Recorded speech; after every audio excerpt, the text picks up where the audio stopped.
Hey everybody, what's going on? I'm back with a brand new video. Today I'm going to be talking about the third and final book in the Gwendy Button Box series written by Stephen King and by Richard Chizmar. Now, the second book was only written by Richard Chizmar, but the first and the third and final book were both co-written together with Stephen King and Richard Chizmar. Today I'm going to be talking about Gwendy's Final Task, which is the third book in the series. Before I jump into my video, please, if you are new to my channel or have not yet already, please hit the subscribe button below, and also don't forget to hit that like button throughout the video. The support that my viewers and my subscribers help me with is much appreciated and never goes unnoticed, and I couldn't have done this without any of my subscribers or viewers. I am trying to get to 100 subscribers by the end of summer, so please help me out with that task. Spread the word of my channel. I would greatly appreciate it. Let's jump right into the book, Gwendy's Final Task.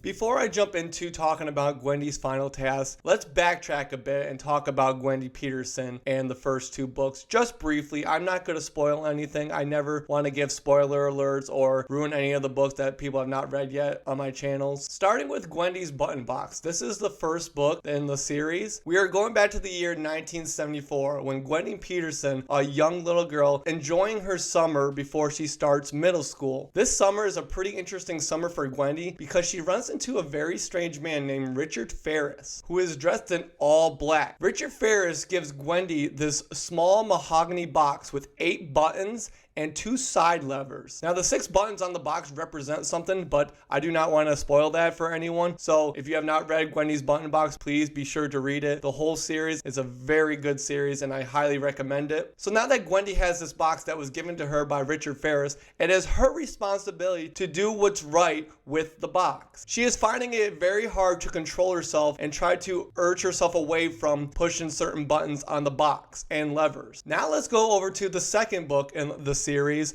Gwendy's Magic Feather.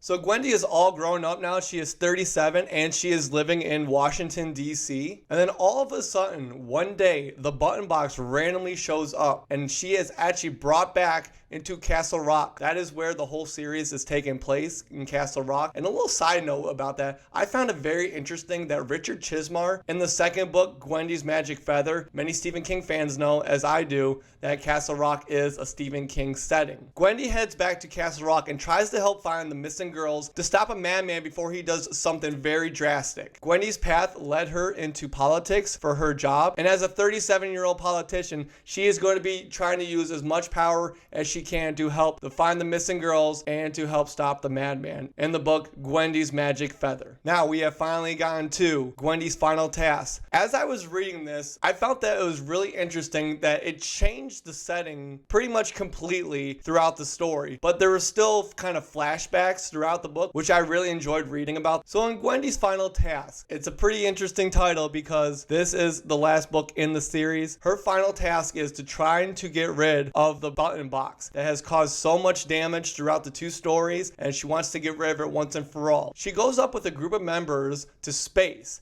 and she is bringing the button box with her. Now, I won't get into any special details, but it's a pretty intriguing story all the way through. And like I mentioned before, there are flashbacks at times, like I mentioned, where Gwendy is looking back at her past to compare where she had gotten to today from where she was back in the past when she met Richard Ferris many, many years ago. So as she is up in space with this button box, again, she is trying to remain sane because as she is getting older, she is actually starting to lose cognitive memory in her ability to function and to think straight. So that is actually playing a great twist with the story because she is keeping a notebook, and through this notebook, she is keeping all of her thoughts and trying to remember stuff so she doesn't forget it, and that way she can go back and look into this notebook. Through this final task and through this final story, it ends with a bang, much anticipated ending, and it is a very great series altogether as a whole. I recommend reading Gwendy's Button Box, then going on to the other 2, Gwendy's Magic Feather, and then Gwendy's Final Task. I had actually rented Gwendy's Final Task from the library. I was put on hold for a while because many other people were trying to read it before I was. Once I got it, it. I read through it in a day and a half. I think maybe even less than a day and a half, but it was a great read, a fast read, and I loved every minute of it. Now, if you are not a stranger to my channel, you will know that I am a huge Stephen King fan. Now, you all know about the Stephen King. He's my favorite author, but I want to talk about Richard Chizmar for a minute before we get into the conclusion of this video. Richard Chizmar is actually a really interesting author, and I was trying to find other books that he has published, and I have read one of his. It is called Chasing the Boogeyman. The mutilated bodies of missing girls start coming up in the small town of Maryland. So after I read this book, I found it pretty interesting that he had collabed with Stephen King, and I really enjoyed reading the series of Gwendy Peterson through Gwendy Button Box, Gwendy's Magic Feather, and finally Gwendy's Final Task. All right, everyone, that is it. Thank you for viewing my channel, and again, if you have not already, please subscribe and make sure that you hit that like button as well if you've enjoyed this video. Your support means the world to me, and I couldn't have done it without any of you supporting me throughout all of this. So the journey is worth it, and the journey is nothing without you, my subscribers. So I applaud you. I thank you for everything, and please spread the word of my channel. It will help my channel grow immensely, and I appreciate every one of you. Before I leave, I must say, always, and I do mean always, read your book cover to cover. We'll see y'all later.